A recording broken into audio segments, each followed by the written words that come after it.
I welcome you in EPJ Pathshala. Myself, Dr. Bari, Muhammad Nazrul Bari, associated with Department of History, Central University of Karnataka, Gulbarga. Now we will discuss the module which deals with Jahangir and Shah Jahan and their contribution. Before that, we had a discussion about Akbar, his achievements, contribution and their legacy in detail. Now in this module, we will focus two important ruler of Mughal dynasty. One was Jahangir and the other one was Shah Jahan. We have certain learning objectives of the module. First, to know the life history of Jahangir and Shah Jahan. Second, to find out the political problem faced by Jahangir and Shah Jahan. And to know the contribution made by Jahangir and Shah Jahan in political system of Mughal India. The last, to evaluate the achievements of Jahangir and Shah Jahan in painting and architecture respectively. First, we will discuss and focus on the Jahangir childhood, and then we will further proceed. Prince Muhammad Salim, that was the original name of Jahangir, born on 31st August 1569 at Fatehpur Sikri. Fatehpur Sikri was basically the capital city of Akbar, and that city was established by Akbar himself. The mother was a Rajput prince, and the title of that Rajput prince was Maryam Zamani. Salim was brought up with extreme care and affection under the guidance of eminent teacher like Abdur Rahim Khan Khana.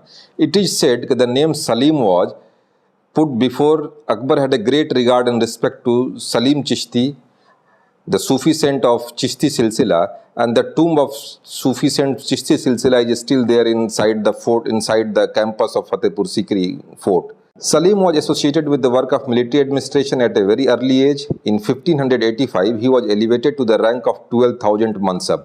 Mansab, as we have discussed earlier, it was the rank given to the nobles or the minister according to their status. The highest Mansab was basically reserved for the royal blood and the prince only. Salim was anxious to grasp sovereign power and rose in revolt against his father in 1599 when Akbar was away in Deccan but failed.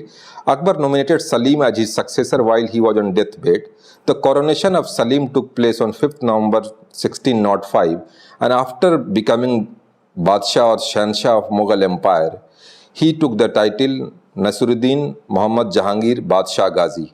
He ruled between 1605 to 1627. Now we will discuss the conquest and the achievements of Jahangir. First, Jahangir continued the policy of the extension of empire like his father. Second, the conquest of North India was nearly complete during his reign of father itself, while Jahangir tried to subdue Mewar and states of South India. Now, first we will discuss the war and peace with Mewar. Jahangir desired the submission of Mewar from the beginning of his reign. He conducted several invasions between 1605 to 1614 on Mewar, while war with Rajput Principality of Mewar was ended in 1614 on a generous terms. A peaceful treaty was signed between Mughals and Rana Amar Singh in 1615. Rana Amar Singh finally accepted the Jahangir as his boss. He sent his son Karan to the Mughal services, and Jahangir restored all the territory of Mewar which he had conquered earlier. Now the conquest in Ahmednagar, that too in Deccan. Akbar had conquered the whole of Khandesh and part of Ahmednagar and had hastily concluded his Deccan campaign with the siege of Asirgarh in 1601 on account of Salim rebellion. The capital town and major portion of the state remained with the Nizam Shahi nobles. It was now Jahangir's task to attempt the conquest and annexation of the rest of Ahmednagar and the remaining estates of Bijapur and Golconda. Malik Ambar, who was a very efficient commander, strengthened his position by organizing an anti-Mughal coalition with the neighboring sultanates of Bijapur and Golconda forces. From 1608 onwards, Mughal army led by Abdur Rahim Khan Khana and Prince Parvez, including Khane Jahan Lodi, they were trying hard to capture this area of Deccan, but they were failed to produce any desired result. On the advice of Nur Jahan, Jahangir decided to place Prince Khurram in charge of the Deccan. Prince Khurram, who was the initial name of this Shah Jahan, and it was advice given by Nur Jahan to Jahangir that you appoint Khurram as in charge of Deccan or the governor of Deccan. Khurram reached Burhanpur, the Mughal headquarters in south, in March 1617 and immediately opened negotiation with Malik Ambar. Overawed by superior force, Malik Ambar accepted the terms of treaty with Prince Khurram, according to which he ceded Ahmednagar and some other stronghold to the Mughals, and Nizam Shahi ruler acknowledged Jahangir as his suzerain or as his boss. The treaty was held at the Mughal court. For this victory, Prince Khurram also got the title of Shah Jahan. Now, Jahangir had an issue in Kandhar also since the time of Akbar. Kandhar was a constant source of friction between Mughal and the Persian due to its commercial and strategic position. It was acquired by Akbar in 1595 and remained a part of empire until his death. The Mughal Empire suffered a serious loss during the reign of Jahangir. Shah Abbas was the king of Persia or Safavid Empire, was contemporary of Jahangir. He sent 4 diplomatic missions to Mughal court in 1611, 1615, 1616 and 1620 with rich presents to please the Mughal monarch and thereby putting him on of his guard. This was the tradition during medieval period. The king used to exchange the gift to have a good relation with each other, and this was the part of diplomacy. Then, owing to the political estrangement between Nur Jahan and Shah Jahan, the Persian besieged Kandahar in 1621 and finally took it in 1622. Shah Abbas, who was the Persian king, sent ambassador to Jahangir saying that the Persian king had a rightful claim to Kandahar but expressed the hope that two empires would remain friendly. Jahangir accused Shah of Iran for treachery and he ordered Prince Parvez to recover the fortress, but that could not be done. Thus, a valuable fort at the frontier of Mughal was lost during the reign of Jahangir. Now we will focus on the contribution of Nur Jahan and his influence on the administration of Mughal, especially Jahangir. Mehrun Nisa or Nur Jahan occupies an important place in the history of Jahangir. She was a widow of a rebel officer, Sher Afghan of Mughal. Jahangir marriage with Nur Jahan was one of the most important event of Mughal dynasty.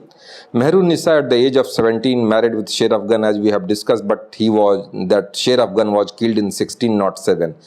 Mehrun Nisa, after becoming widow, what she did, she migrated to the capital city of Mughal with her daughter Ladli Begum, and finally Jahangir married Mehrun Nisa in 1611. Now we will focus on her role in the day-to-day administration under Jahangir.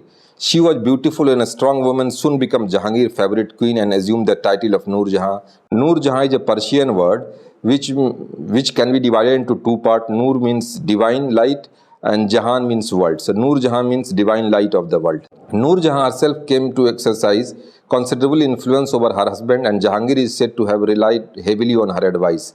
Jahangir granted Nur Jahan the right of sovereignty and government. Even coins were stuck in her name, and this was the tradition during medieval period. If somebody is issuing coins on his or her name, it means he or she is most powerful or had an important role in that kingdom or empire. So coins were stuck on the name of Nur Jahan. Even farman were issued along with the Nur Jahan with the imperial signature. The period of Nur Jahan's ascendancy can be divided into two parts. First, between 1611 to 1622, when Jahangir was at the helm of the affair, her father and mother were alive and kept a sovereign influence on her ambitions. And the second part of the career of Nur Jahan, political career of Nur Jahan, can be safely be put between 1622 to 1627. Now, during the first phase between 1611 to 1622, she secured high position for her father, who got the title of Etmadud Dawla and was given the mansab of 7,000. As we have discussed earlier, the highest mansab was reserved for the royal family or the royal blood only, while Etmadud Dawla, who got 7,000 rank, it's all because of the influence of her daughter Nur Jahan. Etmadud Dawla tomb is situated there in Agra, near to Taj Mahal. Her brother was promoted to the rank of Prime Minister of the Empire, Asif Khan, who was the brother of Nur Jahan, who got promoted as a Prime Minister under Jahangir because of the influence of Nur Jahan. In 1612, Asif Khan's daughter Arjuman Bano Begum, better known as Mumtaz Mahal, was married to Prince Khurram, the third son of Jahangir. This Mumtaz Mahal was the same Mumtaz which got married with Shah Jahan, and in her memory only, Taj Mahal was built by Emperor Shah Jahan. Since then, the prince became the favorite of Nur Jahan and rapidly rose into the prominence at the court as the prospective successor of Jahangir. The queen, her father, brother, and Prince Khurram practically ruled the empire and constituted the Noor Jahan junta.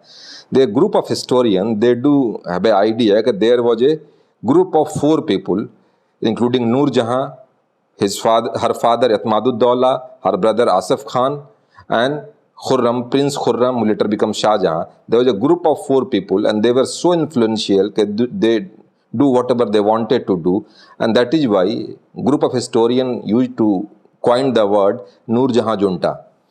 Now Prince Khurram was appointed to command the Mewar and Deccan campaign. That was the great achievement that took place because of the influence of Noor Jahan on Jahangir. The second phase from 1622 to 1627, Jahangir health had begun to fail or deteriorating day by day. Unfortunately, Noor Jahan mother Asmat Begum and father Etmaduddaulah also died. While Noor Jahan relation with her brother Asif Khan and son-in-law Shah Jahan were also strained because in 1621, Noor Jahan gave her daughter Ladli Begum, the daughter which born by Sher Afghan marriage, to the Prince Shahryar, the youngest son of Jahangir. This marriage changed the attitude of Noor Jahan towards Shah Jahan. Actually, Shah Jahan thought that if he will have a close relation, a close link with Noor Jahan, she may help him to become a next emperor.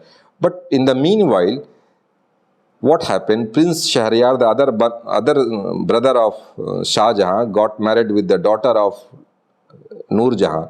So this was the idea, and Shah Jahan got an idea: if that fellow Shahryar if Shahryar is the son-in-law of Noor Jahan, then definitely Noor Jahan will support Shahryar as the next king, not me as the next emperor after the death of Jahangir. She stood forth as the most striking and powerful personality of Mughal Empire. Noor Jahan also exercised tremendous influence on personal life of Jahangir and also played a significant role in shaping the event of his reign. Now, what happened? Shah Jahan rebelled against his father as Jahangir rebelled against Akbar.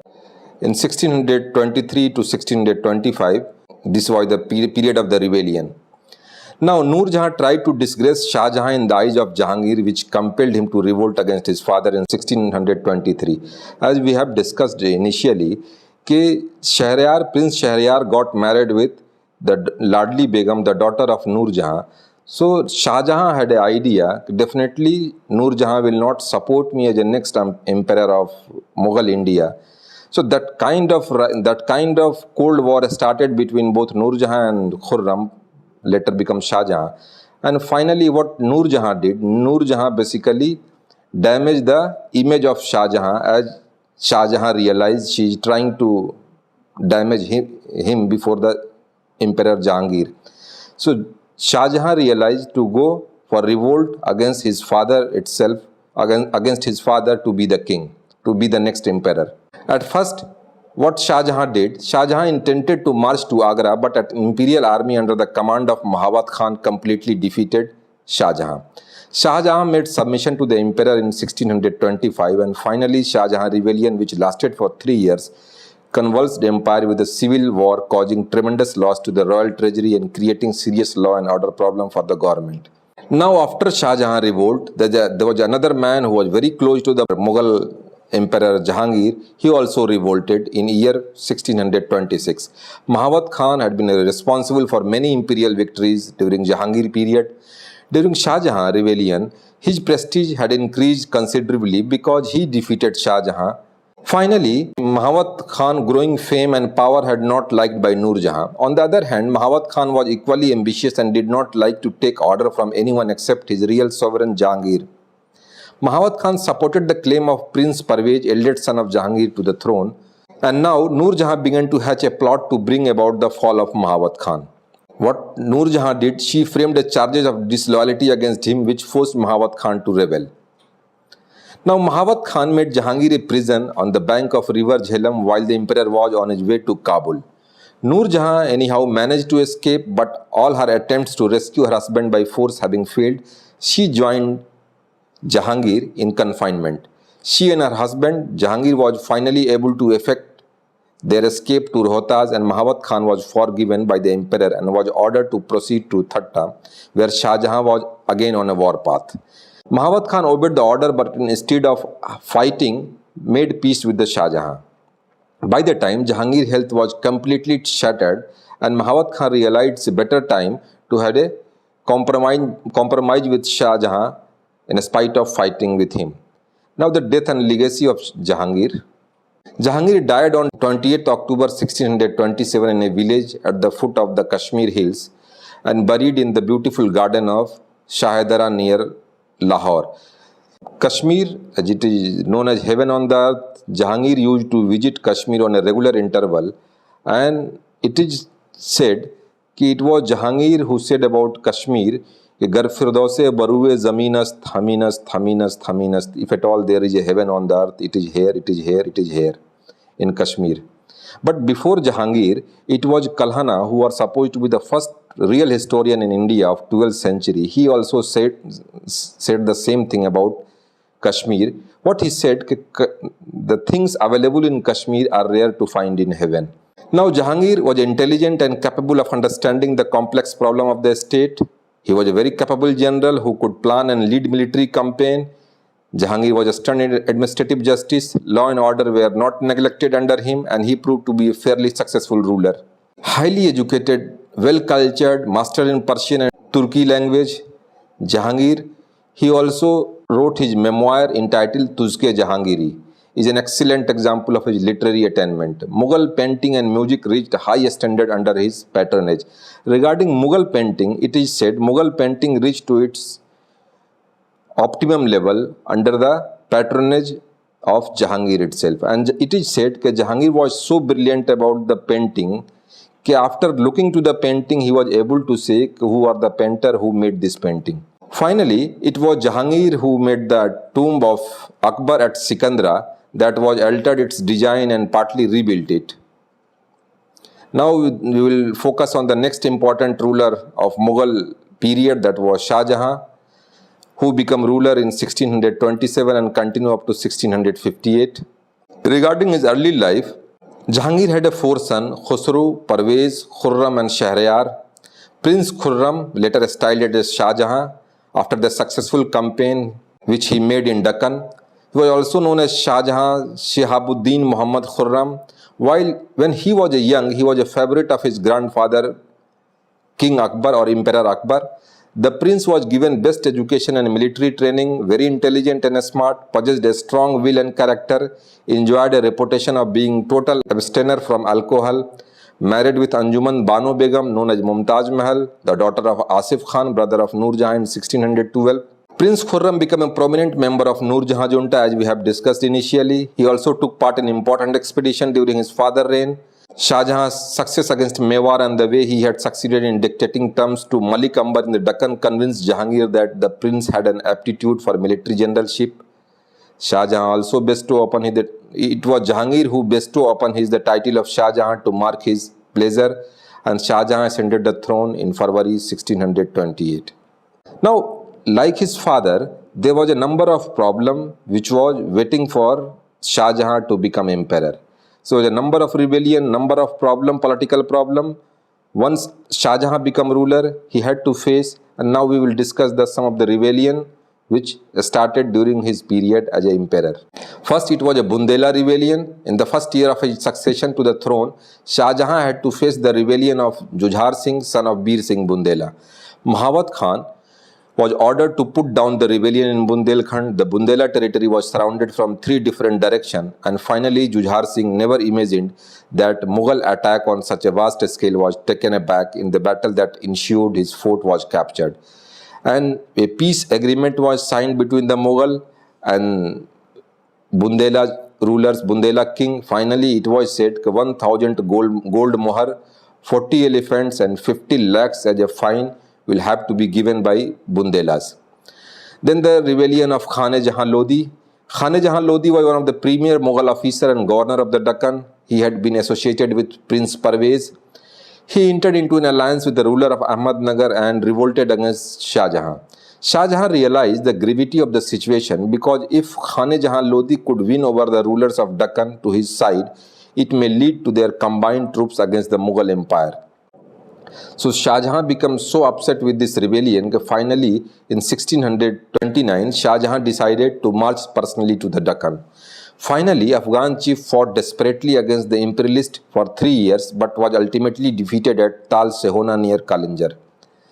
Now there was a problem with the Portuguese. Portuguese had given the monopoly of the trade of salt in Bengal. Hooghly was the most important center of Portuguese trade in Bengal. They often captured orphan children of Hindus and Mohammedans and forcibly converted them to Christianity.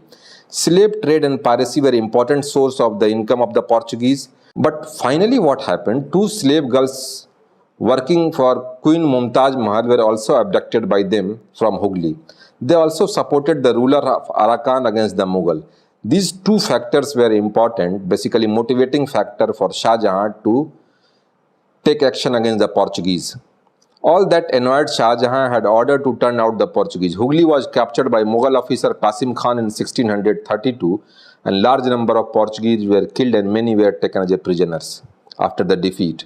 Now we will focus on extension of the empire under Shah Jahan. First we will discuss the northwest frontier policy of Shah Jahan. Kandahar, which we have already discussed, was a very important place, and Mughals and Safavid, they had a hostility, they had a rivalry to capture Kandahar. Finally, it was captured by Persian. Kandahar had always been a bone of contention between the Persian and the Mughals, which was captured by Persian in 1622. Shah Jahan was very much realized that it should be won back from Persian. It was put under the pressure of Sayyid Khan, the Mughal governor of Kabul, who was asked to establish secret contact with Ali Mardan Khan. Ali Mardan Khan, who was the Persian governor in Kandahar, and he was tempted to surrender Kandahar. Fortunately for Mughal, there was a misunderstanding between Ali Mardan Khan and Shah Abbas. Shah Abbas was the king of Persia. Ali Mardan Khan was finally agreed to surrender the fort to the Mughals in 1638. Now what happened? Persian forces of Shah occupied the fort of Kandahar in February 1649. Shah Jahan made 3 attempts to recover Kandahar, but his efforts bear no fruit. Now we will focus on Central Asian policy of Shah Jahan. Shah Jahan found an opportunity to launch the Central Asian campaign in 1646 when there was a civil war in ruling house. Prince Murad, the youngest son of Shah Jahan, and Ali Mardan Khan were sent with a large army who occupied Balkh and Badakhshan in 1646. Murad, without the permission of Shah Jahan, left Balkh and came back to India, leaving the army leaderless. Shah Jahan then sent Sadullah Khan to Balkh to set things right. In the next year, Prince Aurangzeb was dispatched to Balkh with a large army, but the desired result could not achieved and Mughal failed badly. In the view of Jaduna Sarkar, a war in which the Indian treasury spent 4 crores of rupees in 2 years, realized from the conquered country the revenue of 2.5 lakh only. So it was a great setback as far as the political image is concerned. It was the economic setback also for the Mughals. Now we will focus on Deccan policy of Shah Jahan. Shah Jahan was more successful in Deccan policy than his predecessors. Firstly, because he was more acquainted with the affairs of the Deccan, and secondly, Malik Ambar, who had been the main obstacle, was no more alive. Now what Shah Jahan did? First, he had a plan to the annexation of Ahmednagar. When Mughal besieged the fortress of Daulatabad in 1631, Fateh Khan the first turned against Mughals, but was soon won over by them with the bribe of 10 lakhs of rupees and surrendered the fortresses. The minor Sultan, Hussain Shah, was sent to Gwalior as a prisoner. The Nizam Shahi dynasty came to an end in 1633. Finally, Maratha chief Shahji Bhosle, the father of Shivaji, placed another boy of the royal family on the throne and initiated a fight on his behalf. However, even he had to surrender to Shah Jahan in 1636. Finally, the war was ended with Ahmednagar and its territory was shared by Shah Jahan and the Sultan of Bijapur.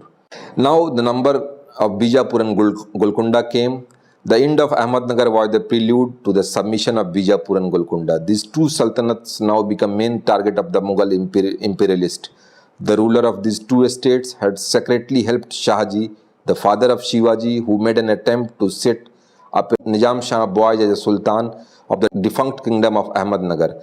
This enraged Shah Jahan asked both estates to acknowledge the suzerainty and to send regular tributes. Shahjahan personally marched to Deccan and reached Daulatabad in 1636 in order to press this demand. The two states were informed that if they refused to accept the demand, their territory would be attacked. And finally, the ruler of Golconda, Abdullah Qutub Shah, submitted without resistance and agreed to pay tribute, to read khutbah in the name of Shah Jahan and to strike coins his name. During the medieval period, there was a system that if a other king will accept the subordination of his supreme king or the other important king, then they will have to include his name of his boss or name of the superior king in the khutbah that will be there on every Friday prayer. So what Golconda king Abdullah Qutub Shah did, he basically agreed, he accepted the suzerainty and superiority of Shah Jahan and finally included his name in the Friday prayer khutbah. Then he also agreed to assist the Mughal army in its campaign against Bijapur. The Sultan of Bijapur, Muhammad Adil Shah, refused to submit. Finally, his kingdom was attacked by Mughal army from three sides. The Sultan was forced to sue for peace in May 1636. He acknowledged the suzerainty and agreed to pay an indemnity of 20 lakhs of rupees, promised not to attack Golconda, which is under the imperial protection. He further promised not to assist Shahji Bhosle, and finally, after that campaign only, Aurangzeb was appointed as a governor of Deccan. Now we will focus on death and legacy of Shah Jahan. Shah Jahan fell ill on 6 September 1657, and when the news of his illness reached to the other state where all his three sons were governor, including Aurangzeb, who was in Deccan, the war of succession started. Shah Jahan was in favor to appoint his eldest son Dara Shikoh as his successor. While this was known to his other three sons, Aurangzeb, who was in Deccan as a governor, mobilized his army with the support of his two brothers, and what it was decided, we all three will jointly attack, and after defeating Mughal army, we will divide the Mughal territory into three parts. So finally, there was a battle took place at Samugarh in 1658. Mughal army was defeated, which was under Dara Shikoh, and Aurangzeb became emperor, Mughal emperor. Shah Jahan, who was ill, put into the house arrest. While in house arrest, he was taken care by his daughter Jahan Ara. Shah Jahan died in 1666 and was buried in a sandalwood coffin near to the grave of his dear wife Mumtaz Mahal in the Taj Mahal at Agra. About Shah Jahan, it is said it was the golden period of Mughal Empire, and because of his achievements, because of his contribution in the Mughal administration and the economic affairs or extension of the empire, that all basically made him great. So we will mainly focus on the legacy. He was a great king and participated in all the important campaign. He worked hard and personally supervised the administration. During his reign, trade and industry and agriculture got flourished. The state as well as the subject enjoyed a prosperity. He continued the practice of Jharokha Darshan and Tuladan, which was made popular by Akbar as an emperor. He was well educated and well cultured. He also gave patronage to Persian and Sanskrit literature. He was a good singer and patronized fine art like music, painting and architecture. Shah Jahan has left a grand legacy of a structure constructed during his reign with the Taj Mahal standing in the spotlight. Taj Mahal was become famous in the world because of its beauty. Like Taj Mahal, he also built number of structure which is still survive. The most important is Delhi Fort, which is also called Red Fort or Lal Killa. Large section of Agra Fort and Jama Masjid of Delhi, the Wazir Khan Mosque at Lahore in Pakistan, Moti Masjid or the Pearl Mosque, that two exist in Lahore. The Shalimar Garden, the section of the Lahore Fort at Lahore, was basically built by Shah Jahan or under his supervision. Jahangir Mausoleum, his father tomb, the construction overseen by his stepmother Noor Jahan, while Shah Jahan Mosque, Thatta, that in Pakistan still survive. He also had a peacock throne of the Takht-e-Taus that was made to celebrate his rule. A crater has been named after Shah Jahan on the minor planet 433 Eros. Astronomers named crater on Eros after famous fictional and real life lovers. Now we will conclude this module that mainly deals with Jahangir and Shah Jahan. Shah Jahan was basically remembered in Indian history or the history of Mughal Empire for four important things: extension of the empire, peace and order, economic prosperity and cultural progress. At last, we can safely conclude the achievements, the contribution made by Jahangir and Shah Jahan, especially in the extension of the Mughal Empire, the policy that was related with the Kandahar and the policy that they adopted in Deccan area. Here also we have discussed in a great detail about the cultural contribution made by Jahangir and Shah Jahan. Period of Jahangir was known as a golden period as far as painting is concerned, while Shah Jahan period is the golden period as far as the architecture is concerned. Shah Jahan built number of architecture where the new techniques were introduced by him, including Taj Mahal, Lal Killa, and number of mosques and the masjid built by him that is still survived and where we can visit and see the glory of the past that was patronized by Shah Jahan. I hope you have understand the contribution made by Jahangir and Shah Jahan. For more detail, please visit e-text to the e-Pathshala. Thank you.